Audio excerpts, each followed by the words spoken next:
Brothers and sisters of the temple, I want to talk with you today about ritual because there's lots of different types of ritual and they're used for different reasons. Some are just daily rituals that we do, some are rituals that you do for a religious obedience or within the esoteric work of a fraternal organization. Uh, there's also initiations, which are a form of ritual. Um, so I want to talk about the value of ritual because it's something that humans do. It's something that for whatever reason, we are tapped into. It's something that we're drawn towards. Doesn't matter what religious background you come from. Doesn't matter what culture you come from. People do ritual. The first point, and I have 6 points that I want to touch on with ritual. The first point is that when you do ritual, what happens is you're centering yourself to do a particular routine, sometimes repetitively over time. And when you do this, it's like strengthening a muscle.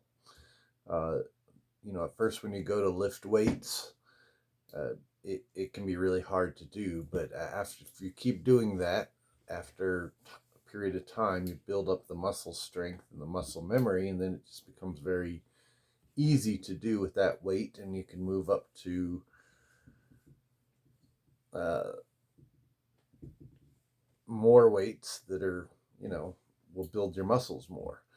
It works the same way with ritual. When you do ritual, at first it may seem weird, it may seem repetitive, it may even seem boring.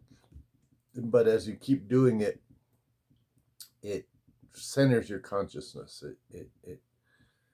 It tunes you in to a point in space time, and with repetition and doing it several times, it just becomes easier. Your mind automatically gets into a space that it needs to.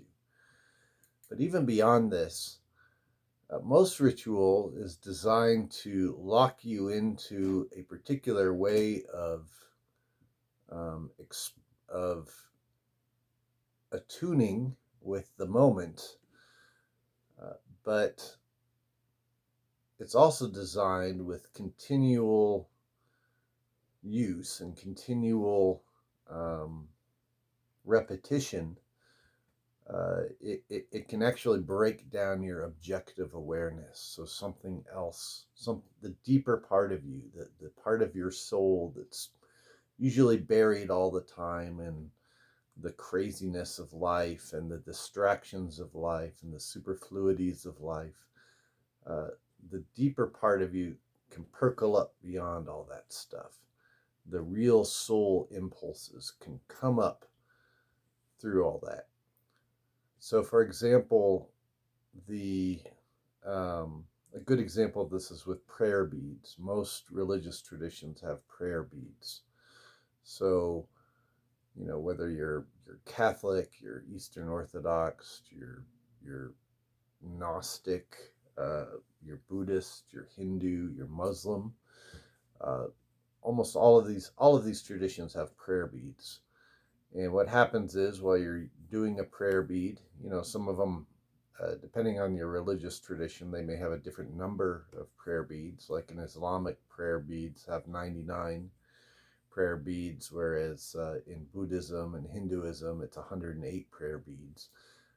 Those have symbolic values, but beyond that, with the repetition of doing the chanting with each bead, what happens is after a while, your objective awareness starts to become numb. You start to lose um, your anchoring with this objective world, and this allows that deeper part of yourself to come up, the mystical impulses, the Gnostic experience can percolate up out beyond the uh, the confines of our objective awareness. This is where the mystical breakthrough comes in. You also find this with in some Tibetan Buddhist traditions. They will chant, and then there'll be the ringing of lots of bells and the beating of drums, and you find this in some of the indigenous American traditions as well, of the indigenous First Nation people. They will, use the drums and the clanking sounds, and what happens is it overwhelms the objective awareness completely, so that deeper part of ourselves can percolate up and we can have a mystical breakthrough. So this is one of the first primary benefits of ritual. Within some traditions, like Freemasonry, for example, you go through a series of rituals in the first and the second degree, and in the first part of the third degree, where you're being conditioned to be grounded to a particular way of walking, a particular way of talking, a particular way of associating with the people around you, and you've literally become conditioned to a new environment where your consciousness is comfortable after a while. And then by the second part of the third degree, all of that is ripped out. And so everything that grounded you to the world gets ripped out suddenly. And it's the same type of thing. It overwhelms the objective awareness, so that something else, that deeper part of our soul, has the potential to, again, percolate up. And the hope is that the person can have an out-of-body experience, or at least some sort of a mystical breakthrough out of that. So that was the first stage, or the first point I wanted to make. The second point is that in doing a ritual that has been done for centuries by a group of people, and they've been doing it relatively the same way over several centuries,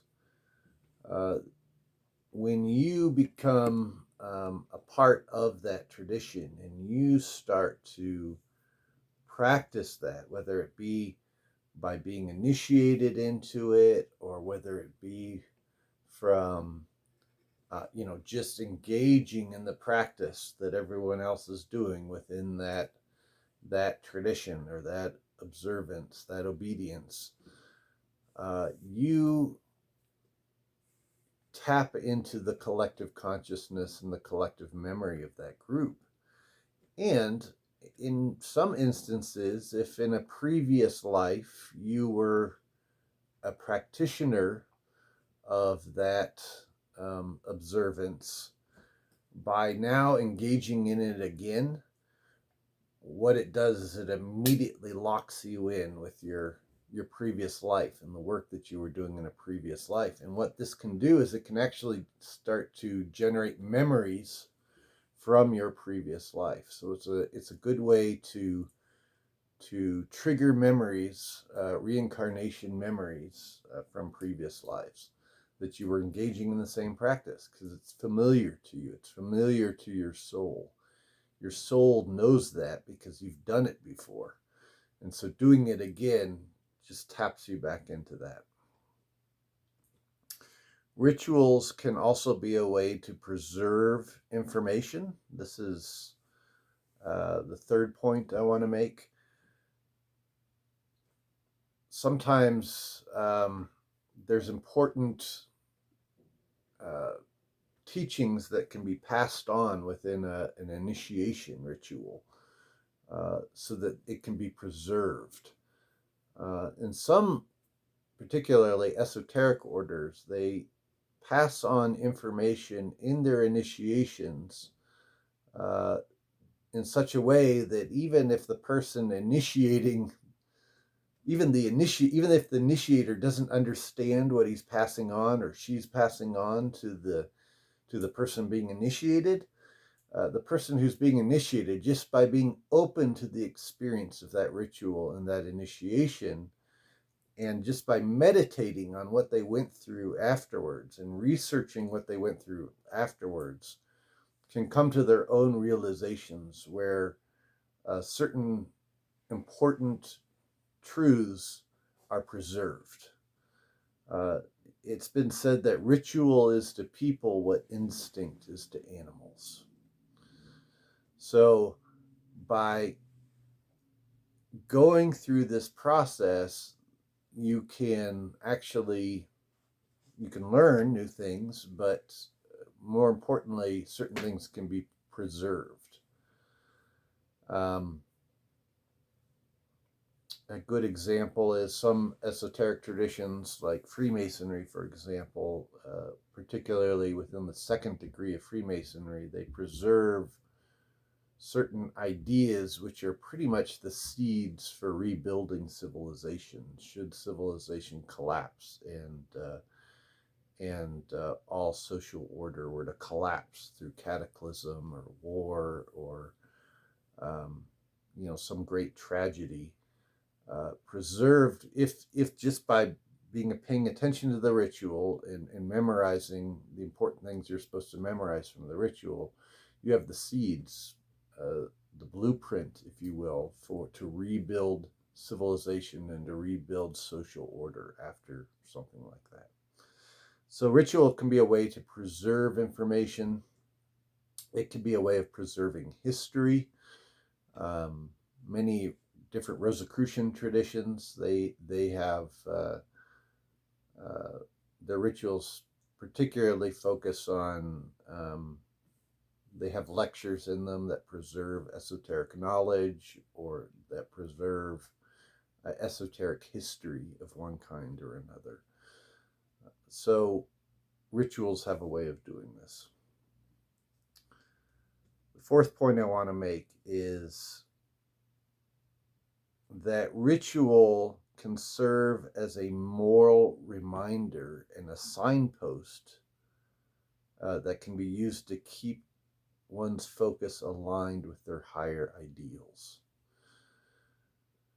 So ritual, if it has the right intentions behind it, if it has the right motivation, if it's coming from a place of the heart and it's truly geared towards uniting our consciousness with our source, with the great architect, with God, whatever you want to call that, uh, it can it points us in the direction to higher ideals, because moral values, rather than being something just existing in themselves that we learn and then just emulate like a parrot, they're the products of them is they actually come from the soul. When one is in tune with their soul, when one's able to listen to their heart, then the moral virtues naturally come from it. Uh, Traditionally, there were considered, there's lots of different great qualities of people, but traditionally, and particularly in the Western tradition, but also some in the Eastern traditions, there were seven main virtues. In fact, there are four cardinal virtues and three um, heavenly virtues. And the three heavenly virtues were faith, hope, and charity, or caritas, the extension of the heart. And the four cardinal virtues were justice, prudence, temperance, and fortitude. And these seven virtues all corresponded to the seven seals, or the seven psychic centers, the seven chakra of the body. And they counteracted what were known as the seven deadly sins. So, for example, prudence overtook lust. Temperance overtook gluttony. Things like this. So each of the seven virtues were, when one is aligned with one's soul, uh, they are natural extensions of the soul. They're a natural expression of the soul in the world. And when one's a fully awake person, these come out. And ritual can remind us of this. Ritual can point us to this. Good ritual will point us to our soul, to our source that connects us with God. And by aligning our consciousness with that, these other virtues flow from it. The fifth point I want to make about ritual is it can unite one's consciousness with the egregore or the collective consciousness of a particular group.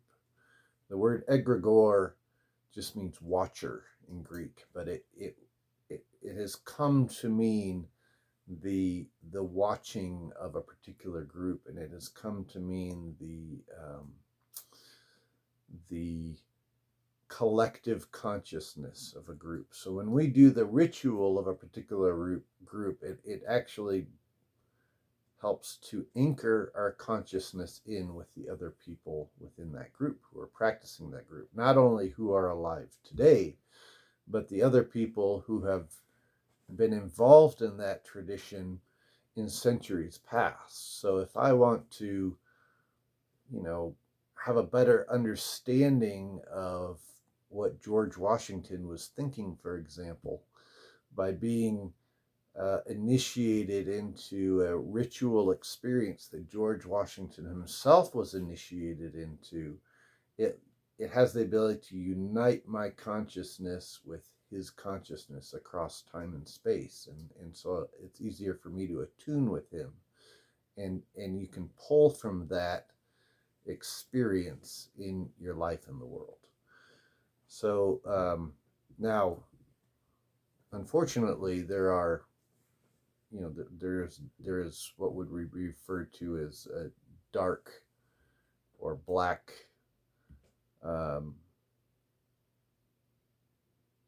cults out there who devise their own rituals in which they basically can use them as a form of conditioning or brainwashing for people to try to control them. And so the consciousness is very susceptible to group think, and ritual just becomes the circuitry for that. So this is another reason why it's very important that you're careful about who you're aligning your consciousness with, and who are the people that are involved in this, that are practicing this ritual, because in aligning your consciousness with them, you're kind of susceptible to them as well, for good or for bad. So that's something to keep in mind. The last point I want to make is that ritual is a way to keep the consciousness in the moment or in the now. When we are engaged in a ritual of any kind, whether it be in the form of an initiation, or whether it be something, a simple ritual like brushing your teeth every morning, that can be a ritual, or combing your hair, or the ritual of many of our brothers and sisters have an oratory or a sanctum or a pensoir, some sort of a devoted place in their home where they have an altar that they go to meditate, or they go to pray. By being in that sacred space and performing a ritual in that sacred space, by having a ritual framework for that, it ties us to that point in space-time, and it can allow us to stay focused on the now of what we're doing in the moment, and being present to the divinity within us, as opposed to focusing on what we need to do tomorrow, what we need to do later in the day for work, or focusing on how so and so made us feel bad a couple days ago, or focusing on some petty thing that we want to buy, or whatever. All of these other things are distractions, and they keep us from being present, and you can only stand in the face of divinity if you are present. Your consciousness is present there in the now, in the moment, attuning with that process. And ritual can be a way that almost, it's like a circuitry that almost forces us to do it. It's the circuitry that directs our consciousness. And by having these set rituals, or these set um, scheduled uh, rituals that we do, they can tie us into who we are becoming. They can be a reminder of who we are meant to be. They give us the opportunity to practice being our best self, and to align with something much bigger and deeper than ourselves. It allows us to be present in the mystery. And uh, and this is where all potential comes out, and this is where we can gain inspiration. This is where gnosis can be experienced, our divine experiential knowledge. It's where we can uh, find solutions to problems that may be plaguing us. It's where we can rest in the peace and the comfort of God's Spirit, of in um, the, the presence, the beauty and the presence and the strength of a spiritual force bigger than ourselves. So by surrendering ourselves within this ritual, these rituals that we do, we are um, taking ourselves into that place. And this can be a really good anchor for allowing us to navigate our lives. Because let's face it, this world is brutal. And world, the objective reality of this world has many traps that are trying to trap your consciousness, and they're trying to enslave it to the benefit of other people, to the selfish benefit of other people, not necessarily to the relief of other people. Um, and this world is in a sense, it's a prison. It's all built on control, and you bounce around like a ping pong ball within these different control mechanisms throughout your life. But when you set aside a ritual, a time for ritual that is specifically geared towards uniting your consciousness with this higher consciousness, this greater consciousness of the great architect, of God, of whatever you want to call it. Um, it the name doesn't matter as much as the intention of where your heart's coming from. But by setting aside time for this, it breaks all of those shackles that are binding us to the subjective world, and it allows our true nature to resonate and to shine with um, that source, and it allows us to develop even further into who we are really meant to be. You came here, you incarnated in this world to take on these challenges and to break free of them, and uh, to shine your light. This light that you've been given, that is in your soul, for it to come out. So ritual gives you a space to do that. You're creating a sacred space that's dedicated to your higher self. And when you create that space, then the transmutation can happen. That's where the magic can happen. So these are just 6 points I want to touch on about ritual. There's many more, but these are some of the 6 most fundamental um, points that, in my mind, every initiate or any practitioner of a spiritual path should keep in mind. And ultimately, I will say it doesn't really matter what religious tradition you come from, or what esoteric order you may be affiliated with. They're all kind of pointing to the same thing. They may use different language. They may use different um, techniques. They may have slightly different ways of doing it. But if it's an authentic tradition that's truly dedicated towards um, helping your soul shine with the light of the Creator, um, the ritual practices are all geared towards this communal relationship of awaking ourselves up more, and so that we can be the best person that we're able to be while incarnated in this life. So um, if your religious practices aren't doing that, then find a practice, find a ritual that does do that for you. Ultimately, prayer can be a form of ritual. Meditation can be a form of ritual. Um, Setting aside sacred space where you can perform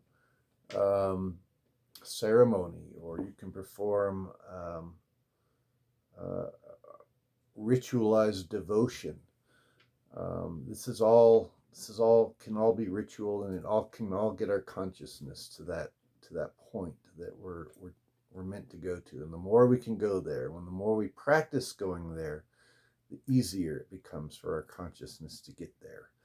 So that even if you're not even performing the ritual, but you're just thinking about performing the ritual, your consciousness, bam, can go right there because you've been practicing it so much. Again, it's like lifting the weights. So keep these things in mind, and that's all I'm going to say for now. And I hope your rituals bring the greatest peace profound and Gnostic revelation that that you are open to.